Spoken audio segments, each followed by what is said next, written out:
భారతదేశం భౌగోళికంగా కానీ, భాషాపరంగా కానీ, సాంస్కృతికంగా కానీ, మతపరంగా కానీ ఏనాడు ఒక దేశంగా లేదు అని. ఈ లేదు అనే వాక్యాలు చదువుకున్నటువంటి హిందువుల యొక్క పిల్లలు ఢిల్లీలో జేఎన్యూలో చదివేటువంటి వాడు ఈ దేశాన్ని ముక్కలు చేస్తాం అంటూ నినాదాలు ఇచ్చారు. వాళ్ళు టొకటే గ్యాంగ్ అంటారు. మీరు పేపర్లో చూసుకుంటారు. ఈ దేశంలో ఉంటూ, ఈ దేశం తిండి తింటూ, ఈ దేశం ఇచ్చినటువంటి డబ్బుతో చదువుకుంటూ ఉండే విద్యార్థులు ఈ దేశాన్ని ముక్కలు చేస్తామంటే ఈ దేశం ఏ విధంగా ఉంటుంది? ఒక దేశంలో పుట్టినటువంటి వ్యక్తులు ఆ దేశాన్ని రక్షించడం కోసం ప్రాణాలైనా సమర్పిస్తాం అనే అంకిత భావంతో ఉంటే ఆ దేశం అభివృద్ధి పొందుతుంది. వ్యక్తి కంటే దేశం గొప్పది అనే భావంతో ఉంటే దేశం అభివృద్ధి పొందుతుంది. దేశాన్ని ముక్కలు చేస్తామని యువత అంటే ఏమవుతుంది? అలా అన్న ఒక యువకుడికి ఎంపీ సీట్ కూడా ఇచ్చారు. ఈ మధ్య నెగ్గలేదనుకోండి, అది వేరే విషయం. అలాగే ఢిల్లీలో ఉండే ఒక నాయకుడు ఇది ఒక దేశం కాదు, ఇది కేవలం ఒక ఉపఖండం మాత్రమే అంటూ స్టేట్మెంట్ ఇచ్చాడు. డి రాజా అనేటువంటి ఈ రకమైనటువంటి అసందర్భమైనటువంటి పొందకు మూలమేమిటి? భారతదేశ చరిత్ర. గత శతాబ్దిలో యూపీఏ ప్రభుత్వం శ్రీరాముడు లేడు అంటూ సుప్రీంకోర్టుకి స్టేట్మెంట్ ఇచ్చింది, ఎఫిడవిట్ ఇచ్చింది. శ్రీరాముడు లేడా? శ్రీరాముడే లేకపోతే మనకు ఆదర్శం ఎవరున్నారండి? రామరాజ్యం గొప్ప ఆదర్శం గాంధీ గారికి. రామరాజ్యం కోసమని చెప్పని నిరంతరం రామనామం చేస్తూ ఆయన మరి స్వాతంత్ర్యం కోసం పోరాడితే ఆయన యొక్క నిర్వహణలో వచ్చినటువంటి ప్రభుత్వం రాముడు సుప్రీంకోర్టుకి స్టేట్మెంట్ ఇస్తే, ఎఫిడవిట్ ఇస్తే అంతకంటే దౌర్భాగ్యమే ఉంది. ఈ పరిస్థితి మనం ఎవరు మార్చాలి? ఇది పెద్ద ప్రశ్న.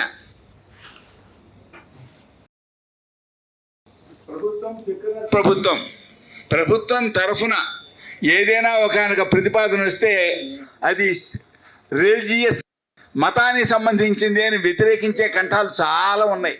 మీకు తెలుసు, స్మృతి ఇరానీ అనేటువంటి ఆవిడ పార్లమెంటులో చెప్పింది మాట. యూపీలో చిన్నపిల్లల యొక్క పుస్తకంలో పాఠ్యవాచకంలో గా అనేటువంటి అక్షరాన్ని నేర్పడం కోసం గణేష అనే పదం ఉండేది. కానీ ప్రభుత్వం ఆ పదం తొలగించి గార్ధభ అనే పేరు పెట్టింది అని చెప్పింది ఆవిడ పార్లమెంట్లో. గార్ధభ అంటే గాడిద. గణేష పదస్మరణం చేయకూడదు, ఎందుకంటే అది హిందూ మతంది కనుక గార్ధభ అన్నట్లయితే మంచిదే అని.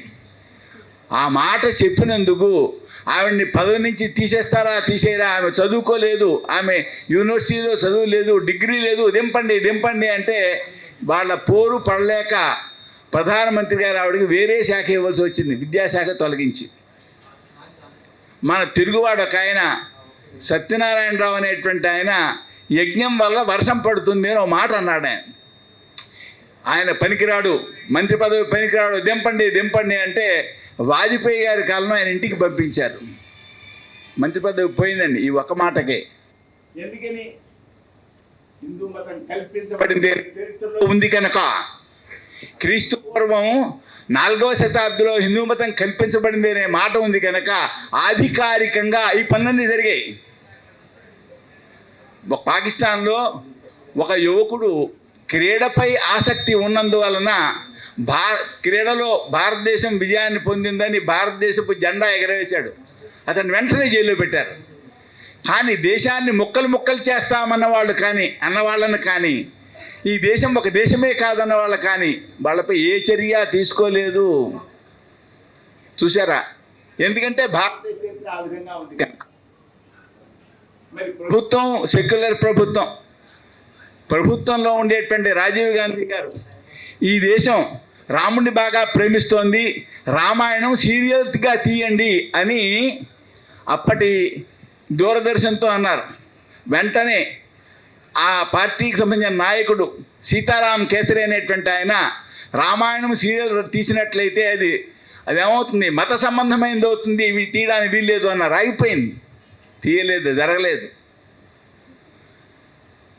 కనుక మరి దేవాలయాలు ప్రభుత్వం అధీనంలో ఉన్నాయి, ధర్మ సంస్థలు ప్రభుత్వం ధర్మాదాయ శాఖల అధీనంలో ఉంటాయి. ఎవరు చేస్తారు ఈ పని? చరిత్ర ఇలా ఉంది.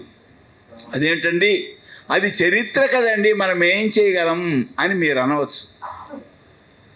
ఈ చరిత్ర కదండి అనే మాటకు నేను చేసే మనకు దయచేసి వినండి.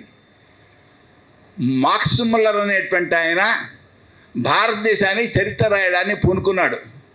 ఎక్కడి నుంచి వస్తుంది చరిత్ర? పురాణాల్లో ఉండేటువంటి రాజవంశాలను తీసుకున్నాడు. క్రీస్తు పూర్వం 4వ శతాబ్దిలో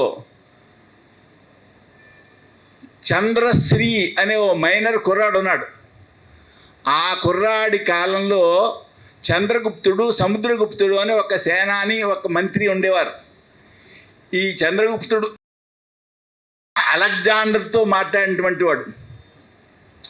ఈతనికి ముందర 48 తరాల వెనక చంద్రగుప్తుడు, మౌర్య చంద్రగుప్తుడు అని చక్రవర్తి ఉన్నాడు. ఈ మార్క్స్ ముల్లర్ అనేటువంటి ఆయన చేసిన ఘనకార్యం ఏంటంటే 48 తరాల వెనక ఉన్న మౌర్య చంద్రగుప్తుడిని, 48 తరాల తర్వాత ఉన్నటువంటి చంద్రశ్రీ చంద్రగుప్తుడిని ఏకం చేసి భారతదేశ చరిత్ర రాశాడు. కనుక భారతదేశ చరిత్రలో అంధయుగం బయలుదేరింది. ఏ చరిత్ర విద్వాంసుడినైనా అడగండి, భారతదేశ చరిత్రలో అంధయుగం ఉంది. అప్పుడు ఏముందో మనకి తెలియదు, ఎవరు పాలించారో తెలియదు, అంత అంధయుగం, ఎంత తెలియని కాలము అని చెప్తారు. కానీ వాస్తవానికి అంధయుగం కల్పించబడింది, ఆంగ్లేయుల చేత కల్పించబడింది తప్ప వాస్తవం కాదు. ఆ 48 పేర్లు మీకు ఇప్పుడు నేను అప్పచెప్పగలను. ఇదో పెద్ద మోసం. ఇది ఒకటే కాదు, ఇంకో పెద్ద మోసం ఉంది వాళ్ళు రాసిన చరిత్రలో. ఇప్పటికీ 5000 సంవత్సరాల వెనక జనమేజయుడు మహారాజు ఉన్నాడు. ఆయన అభిమన్యునికి మనుమడవుతాడు, ధర్మరాజుకి ముని మనుమడవుతాడు. ఆయన కొన్ని దాన శాసనాలు వేశాడు. ఆయన వేసిన దాన శాసనాల్లో కర్ణాటక రాష్ట్రంలో ఉండే సీతారామస్వామి దేవాలయానికి సంబంధించిన ఒక దాన శాసనం ఉంది. కేదార్నాథ్ గుడికి సంబంధించిన దాన శాసనం ఒకటి ఉన్నది. ఎప్పటివాడు ఈ జనమేజయ మహారాజు? ఇప్పటికీ 5000 సంవత్సరాల వెనక ఉన్నవాడు. ఆ శాసనం లూయిస్ అనేటువంటి బ్రిటిష్ అధికారి సంపాదించాడు. కోల్బ్రూక్ అనేటువంటి చరిత్రకారుడి చేతికి ఇచ్చాడు. ఆయన దాన్ని చూశాడు, ఏం చేశాడు? ఆ శాసనం పైన సోమవాసరి సోమదినే అని ఉన్నది. సోమదిని అంటే సోమవారము అని అర్థం. మనకు తెలుసు సోమవారమే అంటున్నాం కదా. ఆ సోమదినే దగ్గర కాస్త విరిచాడు ఆ శాసనాన్ని, దాన్ని సౌమ్యదినే అని మార్చాడు. సౌమ్యదినే అంటే బుధవారం అవుతుంది. ఏం చేశాడు? ఒక ఇంగ్లీషు గణితజ్ఞుడికి పంపించాడు. ఏమండి ఈ శాసనం సరిపడుతుందా చూడండి అన్నాడు. వారం సరిపడదండి అన్నారు. వెంటనే వాటిని తప్పుడు శాసనాల్లోని పక్కన పడేశాడు. 5000 సంవత్సరాల వెనక మనకు చరిత్ర ఉంది అని చెప్పడానికి శాసనాలు దొరికితే ఆ శాసనంలో మొక్కను విరిచి తప్పుడు శాసనం కోల్బ్రూక్ పక్కన పెట్టాడు. అయితే బాధ కలిగింది. నేను కష్టపడి పాత శాసనం సంపాదిస్తే ఈయన తప్పుడు శాసనాన్ని పక్కన పడేశాడు అని సుబ్రహ్మణ్య శాస్త్రి అనే పేరు కలిగిన ఒక భారతీయ గణితజ్ఞుడికి ఇచ్చాడు ఆ శాసనం. ఏమండి ఈ శాసనం సరిపడుతోందా? కరెక్ట్గానే ఉందండి, సరిపడుతోందండి, వారం సరిపడింది, అన్ని సరిపడ్డాయంటే అంత సరిపడ్డాయంటే అనుమానం వచ్చింది. 5000 సంవత్సరాల వెనక మనకు చరిత్ర ఉంది అని చెప్పడానికి శాసనాలు దొరికితే ఆ శాసనంలో మొక్కను విరిచి తప్పుడు శాసనం కోల్బ్రూక్ పక్కన పెట్టాడు.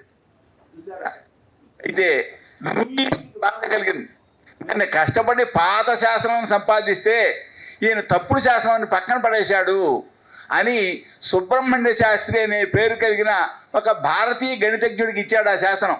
5000 సంవత్సరాల నుంచి హిందువులు ఉన్నారు, హిందూ మతం ఉంది అని తెలుస్తుంది. మనకంత చరిత్ర లేదు, మనకున్నది 2000 సంవత్సరాల నుంచే. కనుక దీన్ని మనం నమ్మకూడదు అని చెప్పని ఆయన తాను దానిపైన నోటు రాసి మరీ అవతల పెట్టాడు. ఈ రెండు చరిత్రలో జరిగిన పెద్ద మోసాలు, ఇంగ్లీషు వాళ్ళు చేసిన మోసాలు. ఈ మోసాల వలన ఏం జరిగింది? ఏదో చేశారని ఎప్పటి మాట, ఎందుకండి ఈ గొడవ అనేవాళ్ళు మనకి ఇప్పుడు ఎక్కువ ఉన్నారు. నేను చెప్తున్నాను, శ్రీకృష్ణదేవుని యొక్క గొప్పతనం గురించి చెప్పడానికి నేను ఇక్కడి నుంచి తుని వెళ్ళాను. 3 రోజులు చెప్పాను. చాలా సంతోషించారు. ఎందుకంటే ప్రపంచంలో శ్రీకృష్ణుని వంటి పాత్ర మరొకటి లేదు. ఈ ఒక మాట చెప్పడానికి 1 గంట సేపు చెప్పచ్చు. అంత అద్భుతమైన చరిత్ర అది. ఏ పాత్ర ఇంత అద్భుతం కాదు. భగవానుడి అవతారాల్లో కూడా శ్రీకృష్ణ అవతారంలో ఒక ప్రత్యేకత ఉంది. ఈ విషయం 3 రోజులు చెప్తే అందరూ సంతోషించారు. ఒక ఎంఏ ఫిలాసఫీ వాడు నా దగ్గరికి వచ్చి, నువ్వు 2 ఎంఏలు చేసి ఓ పిహెచ్డీ చేసి జనాన్ని ఎందుకు మోసం చేస్తున్నావు అని ఒక కవిత్వం నాకు ఇచ్చాడు. అదేంటి మోసం చేయడం ఏంటి? క్రీస్తు పూర్వం 4వ శతాబ్దంలో హిందూ మతం పుట్టినట్లయితే 5000 సంవత్సరాల కృష్ణుడు ఎక్కడొస్తాడు? కృష్ణుడు లేడు. లేని కృష్ణుడి గురించి నువ్వు గొప్పగా చెప్తావేంటి? అది అతని ప్రశ్న నాకు. చూసారా? ఇప్పుడు చూడండి, ప్రభుత్వము రాముడు లేడని ఎఫిడవిట్ ఇచ్చింది. చదువుకునే విద్యార్థి కృష్ణుడు లేడని నా దగ్గరికి వచ్చి వాదించడానికి వచ్చాడు. ఆ విద్యను చదువుకున్నటువంటి విద్యార్థులు దేశాన్ని ముక్కలు చేస్తామన్నారు. అంతేకాదు, ఇంకో మాట కూడా చెప్తాను. క్రీస్తు పూర్వం 16వ శతాబ్దిలో ఆర్యులు భారతదేశానికి వచ్చి ద్రావిడులను కిరాతులను చంపి వాళ్ళ ఇళ్ళు దోచుకుని వాళ్ళ ఊళ్ళు తగలబెట్టి దేశాన్ని ఆక్రమించుకున్నారని కూడా వీళ్ళు చరిత్ర రాశారు. కానీ దానికి ఆధారాలు దొరకలేదు. ఆధారాలు దొరకకుండా చరిత్రలో రాశారండి. రాహుల్ సాంకృత్య అనే పేరు కలిగినటువంటి చరిత్రకారుడు, అతడు దివోదాసు మొదలైన పుస్తకాలు రాశాడు. నాకు ఒక క్రైస్తవ సహచరుడు అంటే నాతో పనిచేసే ఆయన ఆ పుస్తకం నాకు ఇచ్చి ఏమంటారండి అన్నాడు. చూశాను, ఏం చెప్పను. ఋగ్వేదంలో ఈ మంత్రాలలో ఆర్యులు ద్రావిడులను నాశనం చేసినట్టుగా ఉంది అని ఆ మంత్రాలతో సైతంగా ఇచ్చాడు ఆయన, కాలాలతో సైతంగా. దివోదాస్ ద్రావిడులను దస్యులు అంటాడు. ఏమండి, అప్పుడు నేను బాధపడ్డాను. ఏం చేయాలి? సమాధానం ఏమిటి? 1 సంవత్సర కాలం ఒక ఆయనకి ఋగ్వేదం పాఠం చెప్పి ఆ పైన ఆ పుస్తకం రాశాను. ఋగ్వేదానికి రాహుల్ గ్రహణం అని. ఋగ్వేదానికి రాహుల్ గ్రహణం. దాంట్లో రాసింది ఏంటంటే ఋగ్వేదానికి ఈ దివోదాసు రాసిన ఆయనకి సంబంధం ఏమీ లేదు. ఈ దివోదాసు పుస్తకానికి ఋగ్వేదానికి సంబంధం లేదు, కేవలం కల్పిత గాథ. ఇతను రాసిన మంత్రాలు తప్పులు ఉన్నాయి అని చెప్పి దాంట్లో ప్రతిపాదించడం జరిగింది. అయితే ఈ చరిత్ర వలన వచ్చిన నష్టం చెప్తాను. గత శతాబ్దిలో రామచంద్రమూర్తికి చెప్పుల దండ వేసి ఊరేగించారు తమిళనాడులో ఈ అసత్య చరిత్ర వలన. ఒక దశలో మాకు వేరే దేశం కావాలి అని ద్రావిడులు ఉద్యమం కూడా చేశారు తమిళనాడులో. దేశాన్ని చీల్చడానికి కూడా ఉపయోగించిన ఈ దరిద్రపు చరిత్ర ఇప్పటికీ పాఠ్యవాచకంలో ఉండడం ఏంటండి? దీన్ని ఎవరు తొలగిస్తారు? ఎవరు పూనుకుంటారు దీనికి? మీరు చేస్తారా? మీరు చేస్తారా? మీరు చేస్తారా? ఇలాగా దేశంలో ఉండే ప్రతి వ్యక్తి దీనికి సిద్ధపడాలి. దీనికోసం ఇప్పటికి 23 సంవత్సరాల వెనక 5000 సంవత్సరాల వెనక ఉన్నటువంటి హరప్పా ముద్రికల్ని పరిశీలించి హరప్పా నాగరికతలో వైదిక నాగరికత అని పుస్తకం రాశాను, వ్యాసాలు ఇచ్చాను. ఒక ఆర్కియాలజీ డిపార్ట్మెంట్ ఆయన నాకు లేఖ రాశాడు. 5000 అవశేషాలు దొరికాయి హరప్పా నాగరికతలో. ఆ అవశేషాలు 5000ని మీరు సమన్వయించినట్లయితే మీ మాట నమ్ముతారు అన్నారు. ఎందుకంటే వాళ్ళు ఏం రాశారంటే హిందూ మతం క్రీస్తుపూర్వం 4వ శతాబ్దిలో పుట్టింది. హరప్పా నాగరికత హిందువులది కాదు, అది వేరే వాళ్ళ నాగరికత. వాళ్ళు మత సంబంధమైన అవశేషాలు ఏం వదిలి వెళ్ళలేదు, అది వేరే నాగరికత అని రాశారు వాళ్ళు. నేను అది కాదు వైదిక నాగరికతే అని చెప్పడం చూపించాను. ఆయన మొత్తం చూపించమంటున్నాడు. దానికోసం కలకత్తా వెళ్ళాను. కలకత్తా మ్యూజియంలో ఉండేటువంటి కొన్ని ముద్రికలు తెచ్చాను. హరప్పా నాగరికతలో నమక రుద్రుడు మీకు తెలుసు, గుళ్ళో నమకంతో అభిషేకం చేస్తారు. ఆ నమకంలో ఉండేటువంటి ఏ లక్షణాలు రుద్రుడు ఉన్నాయో అవి హరప్పా రుద్రుడికి ఉన్నాయి. ప్రత్యేకించి అదో వ్యాసం. హరప్పా నాగరికతలో శివావతారాలు, హరప్పా నాగరికతలో వైదిక లక్షణాలు వరుసగా రాశాను వ్యాసాలు. కొందరు యూనివర్సిటీ వాళ్ళు నాకు ఆ పుస్తకం పంపించమని అడిగారు కూడా, పంపాను. ఏం చర్య లేదు. ఇంతకంటే గొప్ప విషయం ఉంది. ఎస్ఆర్ రావు అని ఆర్కియాలజీ డిపార్ట్మెంట్లో గొప్ప వ్యక్తి. ఆయనకు ఎవరో ఇలాంటి మహానుభావులు ఓ పీఠాధిపతి చెప్పడం వలన ద్వారకా నగరం పక్కన ఉండేటువంటి సముద్రంలో దిగి ఆ లోపల ఉండేటువంటి అవశేషాలను పరిశీలించి ఇప్పటికి కొన్ని దశాబ్దాల వెనక ద్వారకా నగరం ఉన్నది, శ్రీకృష్ణుడి ద్వారకా నగరం ఉన్నది అని చెప్పి ఆయన పరిశోధన చేశారు. ప్రభుత్వం సహకరించలేదు. అయినా సరే వ్యక్తుల దగ్గర కొంత డబ్బు సేకరించి 60,000 రూపాయలు సేకరించి ఆయన ఆ సముద్ర గర్భంలో ఉన్నటువంటి ద్వారకానగర విశేషాలని గ్రంథస్థం చేసి మనకు అందించారు. అప్పుడు చాలామంది మీరాడు ఇప్పుడు మేం చేస్తామని అన్నారు చూసారా, ఇలాంటి కొందరు ఉత్సాహవంతులు ఏం చేశారు, హిస్టరీ కాంగ్రెస్లో దీన్ని పెట్టాలి అని ప్రయత్నం చేశారు. ప్రయత్నిస్తే ఏం జరిగింది, హిస్టరీ కాంగ్రెస్ వాయిదా పడింది కొన్ని దశాబ్దాల కాలము. హిస్టరీ కాంగ్రెస్లో పెట్టడం జరగలేదు.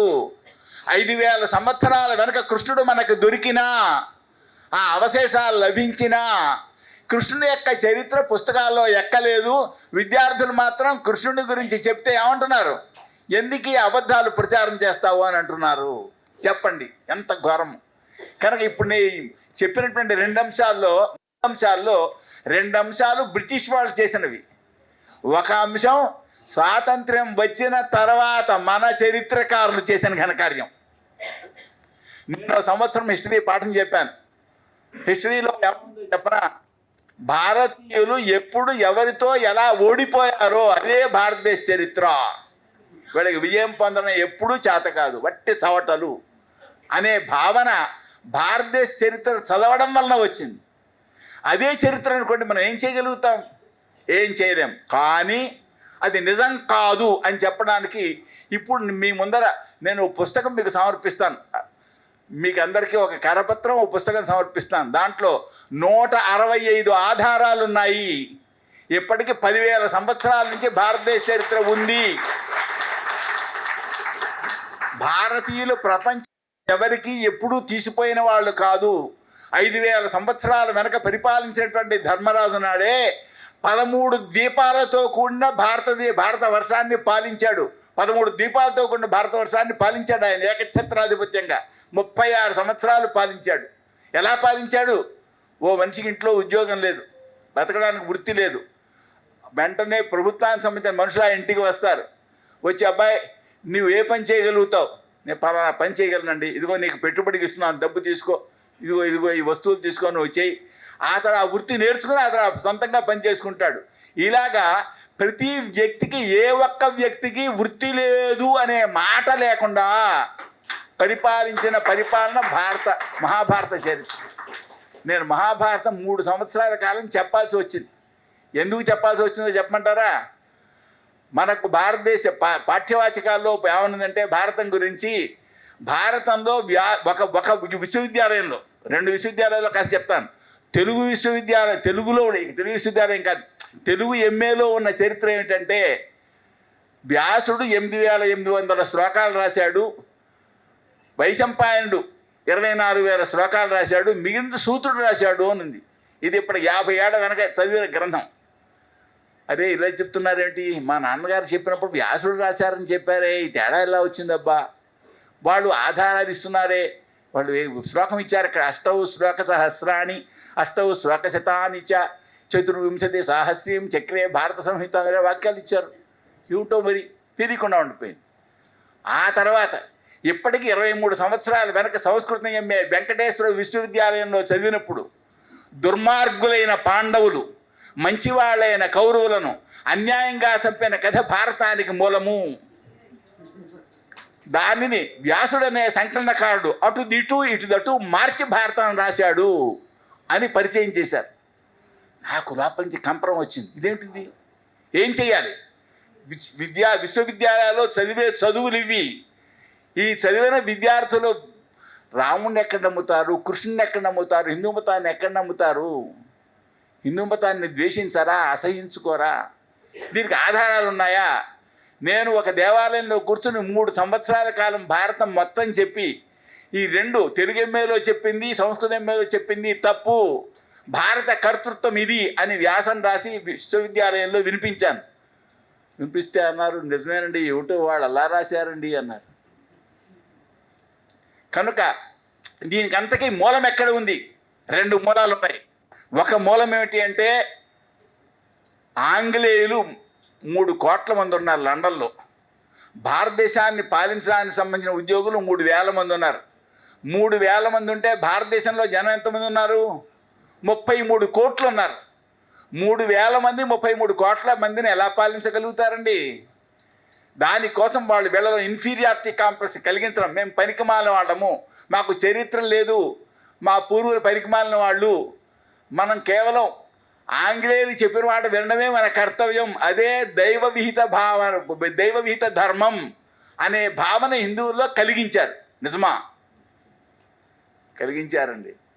దొమ్మేరు జమీందార్ గారు రాసిన పుస్తకం నేను చదివాను. మనల్ని పాలించడం కోసం దేవతలు పంపించిన దూతలు ఆంగ్లేయులు, వాళ్ళని యథాతథంగా వాళ్ళు చెప్పిన మాటను అనుసరించడమే మనకు దైవవాక్యాన్ని అనుసరించడం. ఆయన వాక్యం నేను చదివాను.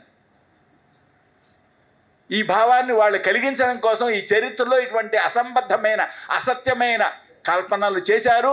దాన్ని ఎప్పటివరకు మనం చదువుతున్నాం. ఇది ఒకటి. ఇక్కడ నేను కొంచెం సాహసమే చేస్తున్నాను. ఏంటంటే, అది 23 సంవత్సరాల వెనక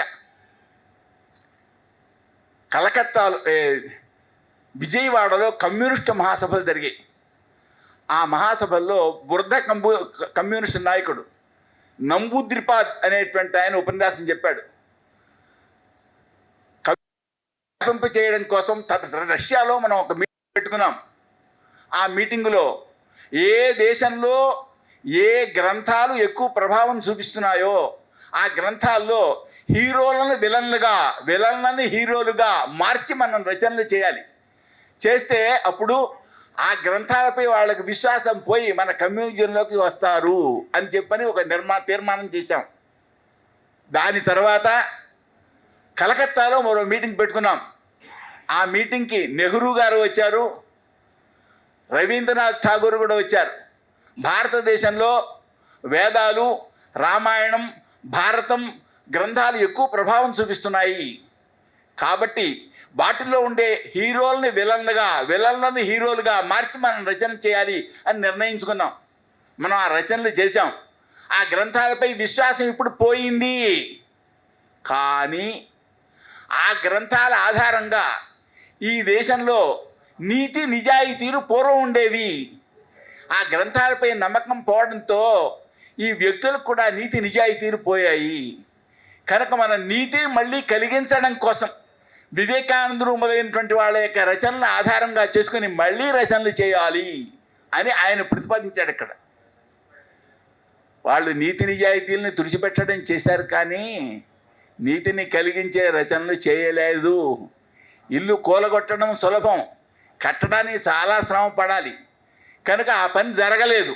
ఇప్పుడు ప్రస్తుతం హిందువులలో అవకాశవాదులు, తెలియని వాళ్ళు, ఎలా ప్రవర్తించినా తప్పు లేదులే అనుకునే వాళ్ళు తయారయ్యారు.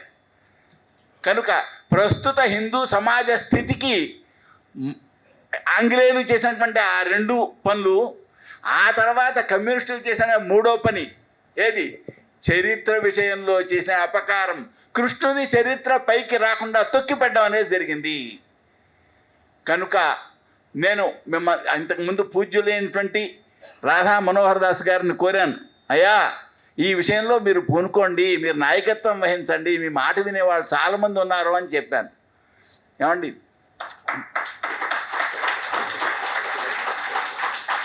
నేను పూజ్యులైనటువంటి బంగారీ శర్మ గారిని కూడా కోరుతున్నాను, హిందూ దేశ చరిత్ర మార్చకపోతే 140 కోట్ల భారతీయుల యొక్క పిల్లలు ఈ చరిత్ర చదవడం వలన అది నిజమనుకుంటే తల్లిదండ్రులను కూడా గౌరవించరు. ఇప్పుడు గౌరవించటం లేదు.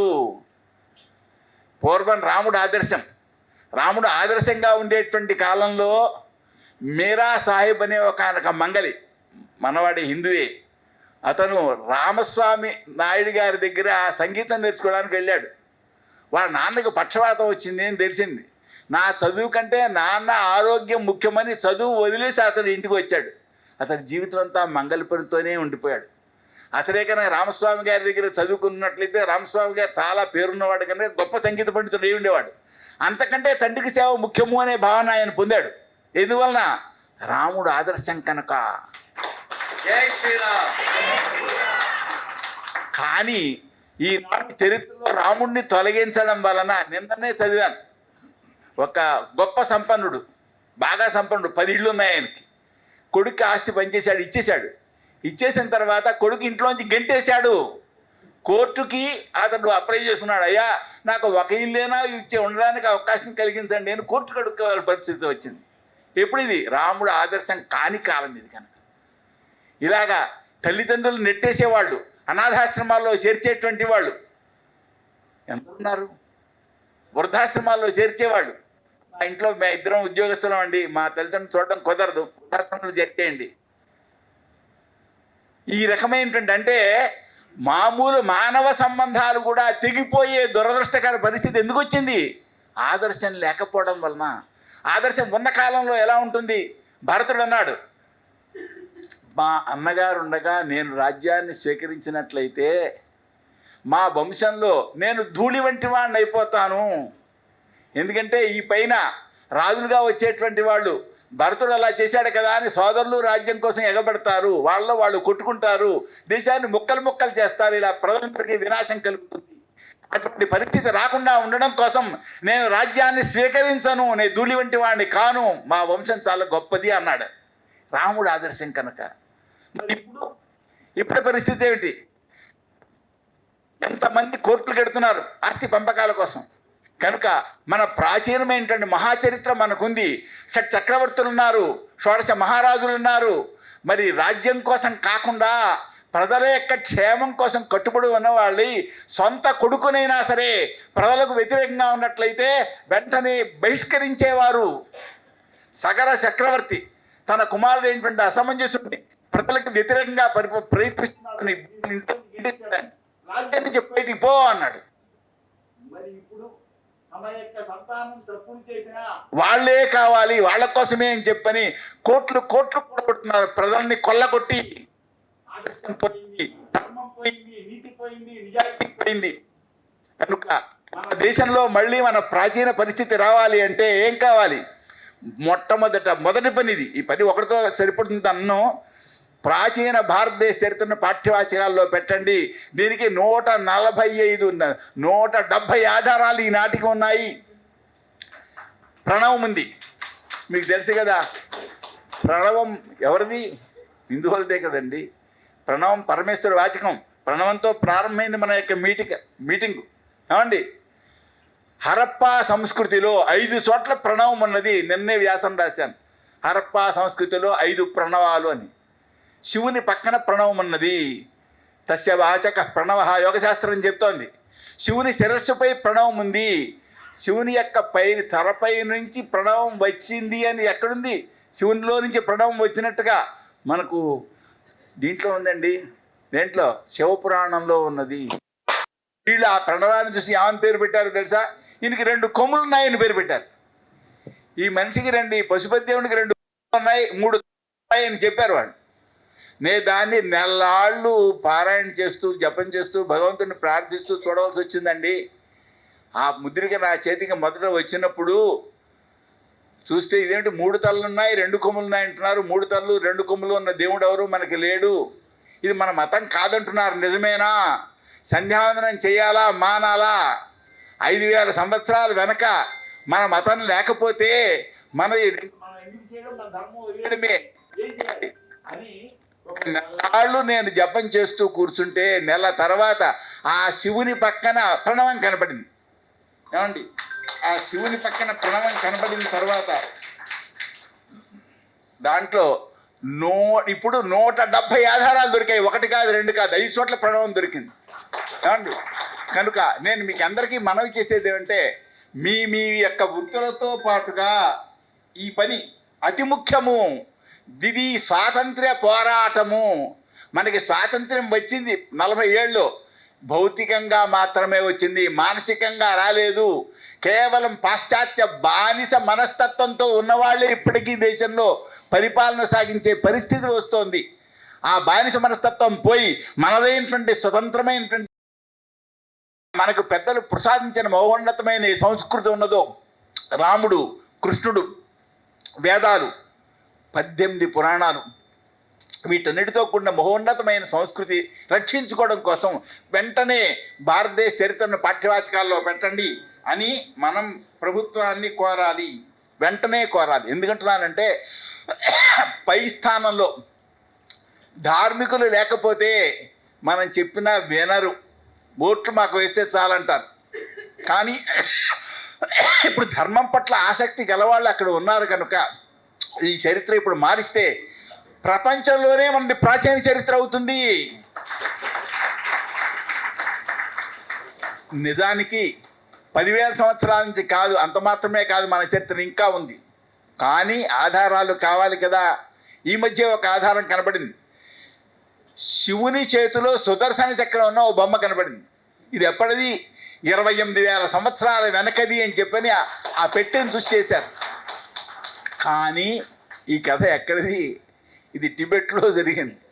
టిబెట్ని చైనా వాళ్ళు ఆక్రమించే కాలంలో ఇలాంటి ఓ మహానుభావుడు ఆ ప్రణవం ఉన్న పెట్టిని తీసుకెళ్ళి ఆంగ్లేయులకు, అమెరికా గూఢచారులకు అప్పగించాడు. ఎందుకంటే వాళ్ళు చైనా వాళ్ళు వస్తే వాళ్ళు సహించరు అని.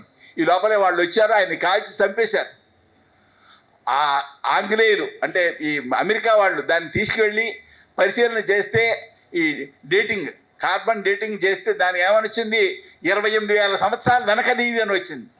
కానీ దాని ఏమని చెప్పాడు ఆయన? ఈ ప్రతిమకు అభిషేకం చేసి ఆ నీళ్లు తాగినట్లయితే దీర్ఘాయుర్దాయం వస్తుంది అని చెప్పాడు. దానికోసం వాళ్ళు అక్కడ ప్రయోగాలు ప్రారంభించారు. ప్రయోగాలు ప్రారంభించిన తర్వాత కొందరికి ఆ నీళ్లు ఇస్తుంటే ఈ లోపల ఆ విగ్రహం అదృశ్యం అయిపోయింది, ఆధారం లేకుండా పోయింది. కనుక ఇప్పుడు 10,000 సంవత్సరాల నుంచి ఆధారాలు ఉన్నాయి కనుక ఇది ఒక పోరాటంగా భావించండి. ధర్మాన్ని రక్షణ చేయడం కోసం ఇది ఒక అత్యవసరమైన విషయంగా భావించండి. ఇప్పుడు మనం ఇక్కడి నుంచి ధర్మం ఆసక్తి గల వాళ్ళకి, నమ్మకం గల వాళ్ళకి ధర్మం చెప్పచ్చు. కానీ 140 కోట్ల భారతీయులు ఏది అధర్మమో అధర్మానికి మూలమైన చరిత్ర చదువుతున్నారు. ఆ చరిత్ర తొలగించాలి, సత్య చరిత్ర ప్రవేశపెట్టాలి, రాముడిని కృష్ణుడిని నిజం చేయాలి. వాళ్ళు ఎప్పుడు నిజమే, కానీ అబద్ధము అనే భావన ఈ చరిత్ర వలన ఏర్పడుతుంది. కనుక దాన్ని నిజం చేయడం కోసం ప్రయత్నం చేయండి. మీకు ఎదుట పెడుతున్నాను, ప్రమాణాలు చూపిస్తున్నాను. 1 కాదు 2 కాదు. ద్రావిడులు ఆర్యులు వేరు కాదు, వీరిద్దరికీ DNA ఒకటే అని నిర్ధారణ అయింది. ఈ మధ్య పరీక్ష చేసి తేను. ఈ రకమైన ఆధారాలు 170 మీ ముందర నేను ఉంచుతాను. మీ చేతి కరపత్రం ఇస్తున్నాను. కరపత్రంలో ప్రధానమంత్రిది, ముఖ్యమంత్రిది అడ్రస్సులు ఉన్నాయి. వాళ్ళకి రాయవలసిన వాక్యాలు ఉన్నాయి. ఎక్కువ రాయక్కర్లా, 2 అంశాలు. 1, ప్రాచీన భారతదేశ చరిత్రకు 165 ప్రమాణాలు ఉన్నాయి. మరి 170 అంటారేంటి అంటే దీంట్లో 165 రాశాను. రాసిన తర్వాత ఆపేను, ఇంకో 5 దొరికాయి. లేదు 170 రాయచ్చు, ఎందుకంటే 170 మీకు సమర్పిస్తాను. ఏమండి? కనుక 165 ప్రమాణాలు ఉన్నాయి కనుక దాన్ని పాఠ్యవాచకాల్లో పెట్టండి. అంతే కోరడం, అంతకంటే అక్కర్లేదు. ప్రధానమంత్రిని, ముఖ్యమంత్రిని కూడా అన్ని ఈ రకంగా చరిత్ర మారితే రాముడు నిజమవుతాడు, కృష్ణుడు నిజమవుతాడు. రాముడు కృష్ణుడు నిజమైతే భగవద్గీత ప్రమాణం అవుతుంది. ఇప్పుడు భగవద్గీత ప్రమాణం కావటం లేదు. మనం చెప్తే నమ్మకం వాళ్ళకి మాత్రమే ప్రమాణం. చరిత్ర ప్రకారం భగవద్గీత కృష్ణుడు చెప్పలేదు అంటున్నారండి. అది జరుగుతుంది. మాకు సాహిత్య చరిత్రలో వచ్చింది ఇది. అంత పెద్ద యుద్ధంలో భగవద్గీత చెప్పడం ఎలా కుదురుతుంది? 18 అధ్యాయాలు చెప్పడం కుదురుతుందా? ఆయన ఏదో కొంచెం చెప్తే తర్వాత ఎవరో కలిపి రాశారు, ఇష్టం వచ్చినట్టు రాశారు. ఆ రాతలు చదివిన వాళ్ళు ఏమవుతారు? నాస్తికులు అవుతారు. చరిత్రను దీంట్లో ప్రవేశపెట్టండి. దానికోసం మ్యాక్సిమం కృషి. కేవలం లేఖలు రాయడం, 2 లేఖలు రాయండి అయ్యా వారి ప్రార్థిస్తూ నాకు ఈ అవకాశం కలిగించినటువంటి మాన్యులైనటువంటి శ్రీ రాధా మనోహర్ దాస్ గారికి, సభలో ఉండేటువంటి పెద్దలకు ధన్యవాదాలు తెలియజేసుకుంటున్నాను.